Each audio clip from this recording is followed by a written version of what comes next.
দর্শক আমাদের আজ লাইভে স্বাগতম জানাচ্ছি। আমরা এই মুহূর্তে রয়েছি শরীয়তপুর সদর হাসপাতালে।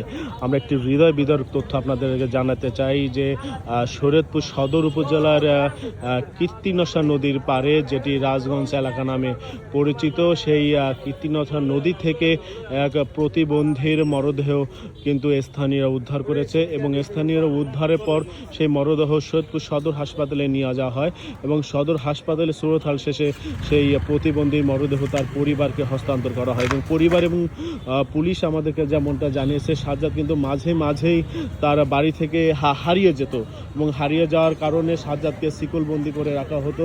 যে কোনোভাবে হোক সাজ্জাদ গতকাল তার পরিবারকে ফাঁকি দিয়ে সে বাসা থেকে বের হয়ে যায় এবং আজকে সকালে পরিবার সে পালং থানা পুলিশকে সে বিষয়টি জানায়। পালং থানা পুলিশ তারা পরিবারকে পরামর্শ দেয়, আপনারাও সাজ্জাদকে খুঁজে দেখুন এবং আমরাও খুঁজে দেখি। কিন্তু তারই ধারাবাহিকতায় আজকে বিকাল 5টার দিকে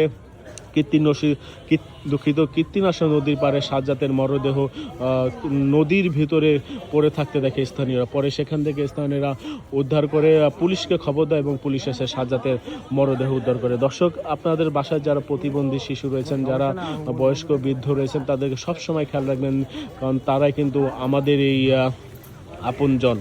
এবং দর্শক, এই ছিল আমাদের আজকের মতো লাইভ। সবাই সত্য বুলেটিনের সাথে থাকুন এবং সত্য সব খবর পেতে আমাদের লাইভটি শেয়ার করে দেন।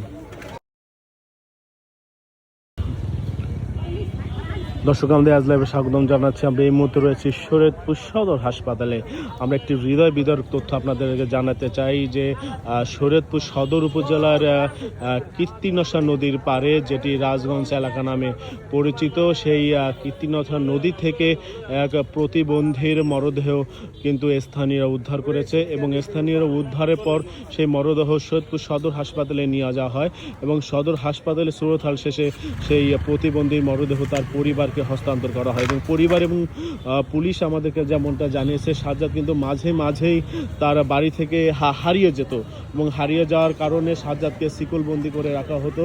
যে কোনোভাবে হোক সাজ্জাদ গতকাল তার পরিবারকে ফাঁকি দিয়ে সে বাসা থেকে বের হয়ে যায় এবং আজকে সকালে পরিবার সে পালং থানা পুলিশকে সে বিষয়টি জানায়। পালং থানা পুলিশ তারা পরিবারকে পরামর্শ দেয়, আপনারাও সাজ্জাদকে খুঁজে দেখুন এবং আমরাও খুঁজে দেখি। কিন্তু তারই ধারাবাহিকতায় আজকে বিকাল 5টার দিকে কীর্তিনাশা নদীর পাড়ে সাজ্জাদের মরদেহ নদীর ভিতরে পড়ে থাকতে দেখে স্থানীয়রা। পরে সেখান থেকে স্থানীয়রা উদ্ধার করে পুলিশকে খবর দেয় এবং পুলিশ এসে সাজ্জাদের মরদেহ উদ্ধার করে। দর্শক, আপনাদের বাসায় যারা প্রতিবন্ধী শিশু রয়েছেন, যারা বয়স্ক বৃদ্ধ রয়েছেন, তাদেরকে সবসময় খেয়াল রাখবেন।